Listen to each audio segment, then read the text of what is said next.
So one of the last things that we're going to look at in regards to trig functions and the unit circle are some different characteristics of the sine and cosine functions, as well as some different things that are involved with your calculator in regards to the six trig functions. So as far as some characteristics go, talking about domain and range. So the domain of the sine and cosine, and this is the only two functions we're talking about here, the domain of the sine and cosine functions is the set of all real numbers. The range of the sine and the cosine function is between 1 and -1. So, and those are some different things we're going to look at, especially when we get into the graphs of the sine and cosine function. These are going to be two very important things to make note of, the domain and the range. Domain is all real numbers.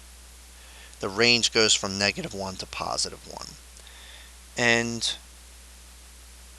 one of the other things that we talk about when we talk about the sine and cosine function, those two functions are referred to as what are called periodic functions. And the reason they're referred to as periodic functions is because they are sort of repetitive in nature. And one of the things that we'll look at in the future as we move through some different things, particularly with the graphs of the sine and cosine functions, is why they are repetitive in nature. And a lot of it has to do with some different things that we've looked at already with coterminal angles. So some other characteristics of the six trig functions, the cosine and secant functions, just those two, the cosine and secant functions, those are functions that are even. So remember, even means symmetric to the y-axis. The sine, cosecant, tangent, and cotangent functions, all the other functions, are odd functions. So remember, a function is odd if it is symmetric to the origin. So going back to some different things that we did with one of the last examples from the previous lesson, and that was using the unit circle to find the values of the sine, cosine, and tangent for angles that are not on the unit circle. So for instance, 13 pi over 6 is not on the unit circle. And the reason for that is because 13 pi over 6 is more than 2 pi. If I were to draw 13 pi over 6, so if I start with my initial side, 13 pi over 6 would look like this. It would be a full revolution around the circle and then another pi over 6. That's what 13 pi over 6 would look like. So what I'm looking for initially here is an angle that is coterminal to 13 pi over 6 and falls on the unit circle. So to find that, I want to take 13 pi over 6 and I want to subtract it by 2 pi. And I'm subtracting it because 13 pi over 6 is more than 2 pi. So in order to subtract these, I got to get common denominators. So my common denominator here is going to be 6. So if I put this over 6, this is going to make this 12 pi over 6. And that's going to make the value of this angle pi over 6. So pi over 6 is an angle that is coterminal to 13 pi over 6. So remember, that is significant because coterminal angles have the same sine, cosine, and tangent values. So if you look at the unit circle here at pi over 6, the coordinates are √3 over 2 and 1/2. So remember, sine is the y-coordinate, so the sine of 13 pi over 6 is simply just going to be 1/2. So that's part A. For part B, notice here I have an angle that is negative, and we know that there are no negative angles on the unit circle. So I got to find an angle that is positive and coterminal with -7 pi over 2 that falls somewhere on this unit circle here. So if I take -7 pi over 2, I'm just going to put this up here, and I add 2 pi to it, which in this case, if I did this in 2's, that's going to make this 4 pi over 2. Notice when I add these, I get -3 pi over 2. So I'm left with, when I added 2 pi, I'm left with an angle that is still negative. So because of that, what I want to do is I want to take that result and I want to add 2 pi to it again. So I'm going to add 4 pi over 2 to this. And when I do that, I get a value of pi over 2. That's a positive angle on the unit circle, which is right here. So negative 7 pi over 2, if I was to draw that on the graph here, basically what I would get is here's negative 2 pi, and then here is negative 7 pi over 2. I go around like that there. So these two angles here, because here's pi over 2, we're just going this way like this. These two angles have the same initial and terminal side. They are coterminal angles, so hence they have the same sine, cosine, tangent values. So notice the coordinates of the point there, 0, 1. So if I want to know what the cosine of negative 7 pi over 2 is, just want to know what is the x-coordinate of where that angle crosses the unit circle, which would just be 0. So that's the cosine of negative 7 pi over 2. So as far as some other things that we're going to look at in regards to sine, cosine, tangent, we're going to do some different things with your calculators. So one of the things I want to point out to you about your calculator is the mode of your calculator. And the mode of your calculator is only significant when we're talking about sine, cosine, tangent, and the reciprocals. So just to go over with you briefly the mode of your calculator. So if you take your calculator and you push the mode button here at the top, and what you'll notice is the third line down you have radians and degrees. So one of the things that you have to be aware of when you're taking the sine, cosine, tangent value of an angle is whether your angle is measured in radians or it's measured in degrees, because your calculator needs to be in the proper mode when you go to do that. So let me leave this in radians for a moment and just go to some other things involved with your calculator here. So the mode is very important. So the other thing is the reciprocal functions. So to evaluate what the cosecant, secant, or cotangent value of an angle is, there is no cosecant button on your calculator, there is no secant button on your calculator, and there is no cotangent button on your calculator. So in order to find what these values are, what you have to do first is you have to find what the sine, cosine, tangent value of the angle is, depending upon which of the reciprocals we're looking at. And then you hit your x to the negative 1 key, and we'll go over where that is in a moment. So for instance, to find what the cosecant of pi over 8 is, what I have to know first is what's the sine of pi over 8. And then once I find what the sine of pi over 8 is in my calculator, I hit the reciprocal key, the x to the negative 1 key, to find what the cosecant of pi over 8 is. So let me show you that in your calculator real quick here. So because we're talking about an angle that's measured in radians, I need to make sure the mode of my calculator is in radians. So always check that first. So now if I want to know what the cosecant of pi over 8 is, I have to do the sine of pi over 8 first. Pi divided by 8. I got to get an answer to this first. Then to find what the cosecant value of that is, I hit the reciprocal key, which is right here, the x to the negative 1.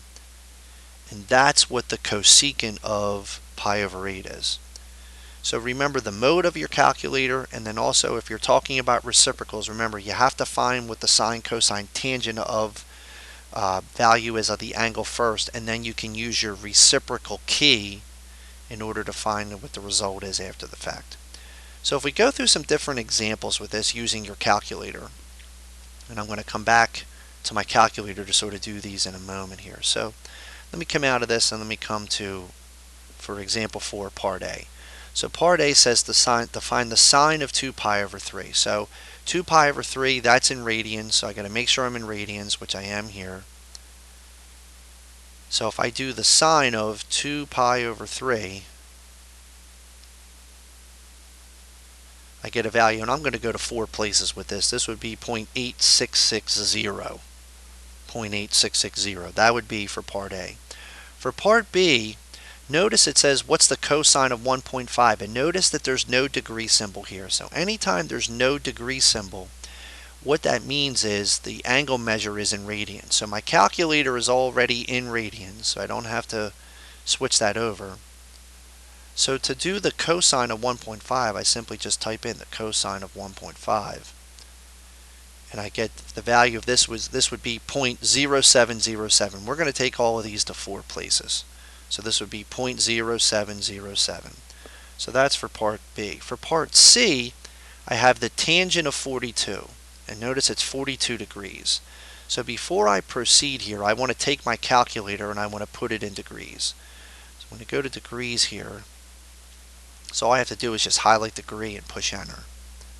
So I'm going to put in the tangent of 42 degrees. So once again, we're going to take this to 4 places. So we're going to call this 0.9004. 0.9004. And then for part D, I have the sine of 26 degrees 35 minutes. So to do that, I have, once again, I'm in degrees, so I don't have to switch that. I have the sine of 26 degrees. So notice with degrees here, I have to go to the angle screen. I have to push second and the apps key. And I'm going to put degrees in there, so I'm going to push a 1. And then I have 35 minutes. So I got second angle again, and then minutes is 2. So once again, we're going to go to 4 places with this. We'll call this 0.4475. 0.4475. So that's for part D. For part E, notice I'm back to radians again. And this time I want to know what's the cosecant of 3 pi over 4. So before I can do the cosecant of 3 pi over 4, I've got to make sure I put my calculator back in radian mode. And what I got to know first is the reciprocal of cosecant is sine. So I want to know first, what's the sine of 3 pi over 4? 3 pi divided by 4. So I got to get an answer to that first. Then I'm going to hit the reciprocal key, x to the negative 1. So the cosecant of 3 pi over 4, we're going to call this 1.4142. 1.4142. For part F, I want to know what's the secant of 2.1. So once again, notice, similar to part B, there is no degree sign here. So because of that, I'm still in radians. So if I come back to my calculator, first thing I want to know is what's the cosine of 2.1. So the cosine of 2.1, now to find the secant, I want to hit the reciprocal key, the x to the negative 1. So the reciprocal is going to get me, this would be the secant of 2.1 is 1.9808. 1.9808. So that's for part F. For part G, notice with G I'm back to degrees again. And I want to know the cotangent of 18 degrees. So I want to take my calculator, I want to go back to degrees. And to do the cotangent of 18 degrees, what I want to know first is, what's the tangent of 18 degrees? Then to find the cotangent, I'm going to hit this x to the negative 1 key, the reciprocal key. So the cotangent of 18 degrees is going to be 3.0777. 3.0777. And then finally for part H, I have the cosecant of 32 degrees 40 minutes. So when I go to do that in my calculator, I'm still already in degrees, so I don't have to switch that into degrees. But first I want to know the reciprocal for cosecant is sine. I want to know what's the sine of 32 degrees. So remember, if I get degrees, I got to hit second apps, put degrees in there, and then 40 minutes, put the 40 in. I'm going to hit second apps again and get the minutes in there. And then to find what the cosecant is, I'm going to hit the reciprocal key, the x to the negative 1. So this comes out to be approximately 1.8527. 1.8527. So that's what the cosecant is for that there. So that's just some different things with your calculator involving with not just sine, cosine, tangent, but also with some of the reciprocals. And then with example 5, odd and even functions, the question says to use the value of the trig function to evaluate the indicated function. So if the sine of pi is 3/4, so remember sine is the y coordinate. So if I had an angle that cut through the unit circle at a y coordinate that was positive 3/4, I'm going to just draw myself a little unit circle here. So a y coordinate that's positive 3/4 might be somewhere like this. So here's an angle that I would have that would look something like that. And all I want to do is, I want to just, once I draw this, I want to estimate what the value of this angle might be. So I'm going to, just by looking at this, I'm going to say this is roughly about 60 degrees. So what I know is true when I go to do the sine of negative pi. So if I were to draw an angle that was negative 60 degrees, so that would be something that looks like this, maybe down in this quadrant 4, and I have my unit circle that goes like this here. If the y coordinate of this point is positive 3/4, that's going to make the y coordinate of this point negative 3/4. And that's what the sine of negative pi would be in this particular instance. And then if I wanted to know what the cosecant of negative pi was, I just want to take this answer and flip it. And when I take this and flip it, I get negative 4/3.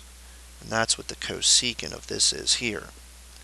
So that's just some different things involved with the unit circle and some different coordinates on the point and using those to find sine, in this case sine and cosecant. For part B, I'm going to do something similar, but this time it says that the cosine of theta is negative 1/2. So remember, cosine is the x coordinate. So if I were to draw myself a unit circle, like I did for part A, so an x coordinate that's negative 1/2, I don't know, might be like right about here, because here's negative 1, here's negative 1/2. So here's the angle that I would draw that goes through the unit circle with an x coordinate of negative 1/2. So I don't know, maybe we'll call this angle theta. We'll call this, I don't know, maybe just estimating here, this might be about 120 degrees.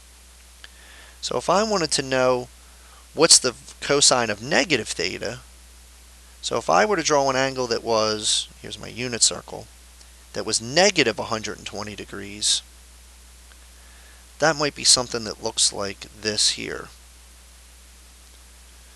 So just notice once again, this x coordinate here is also going to be negative since it's on the left side of the y-axis. So the cosine of negative pi has the same value as this, negative 1/2. And then the secant of negative pi is simply just taking this number and flipping it. So when I take negative 1/2 and flip it, I get negative 2. And that's where the secant of negative pi is there. So that's for part B. And then finally, for example 6, I'm going to do something similar, but instead here I have a unit circle where I have both the x and y coordinate. So I'm going to draw that first. Let me sort of put this maybe here. So if I have a coordinate on the unit circle that's 0.4 and positive 0.4, positive 0.8, that might put me like somewhere up here.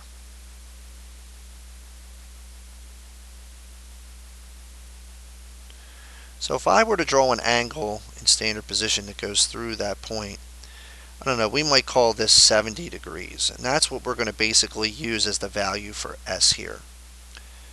70 degrees. So if I go to part A and I draw an angle that is, let's say, negative 70 degrees. So here's my unit circle. So negative 70 is going to be down here in quadrant 4. So it might be something like this. So remember what we know about the coordinates in quadrant 4. We know that x is positive, y is negative. So the coordinates for this are going to be positive 0.4 and negative 0.8.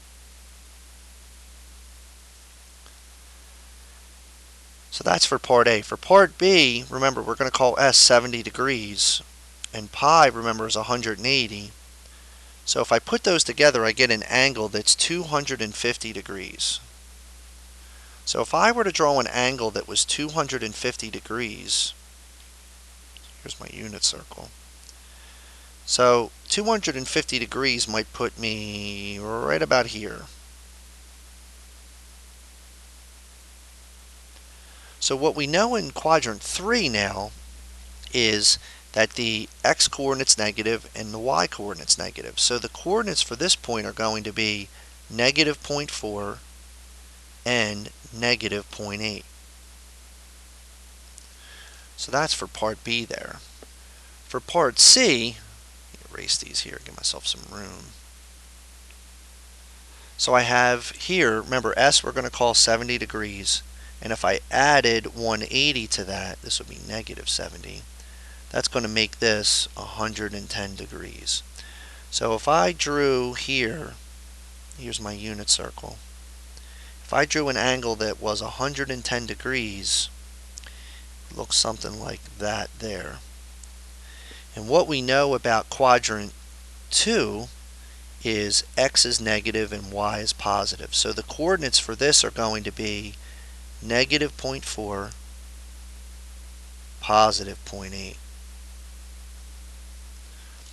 And that's part C there. For part D, once again, we're using 70 degrees as our estimate for S. So if I did 70 degrees minus 180, this would get me an angle that's negative 110 degrees. So if I drew an angle that was negative 110, so once again, here's my unit circle. So negative 110 would put me in quadrant 3. So it might be something like this here. So once again, we know in quadrant 3 the coordinates x and y are both negative. So the coordinates for this would be negative 0.4 and negative 0.8. So those are the coordinates for part D. For part E,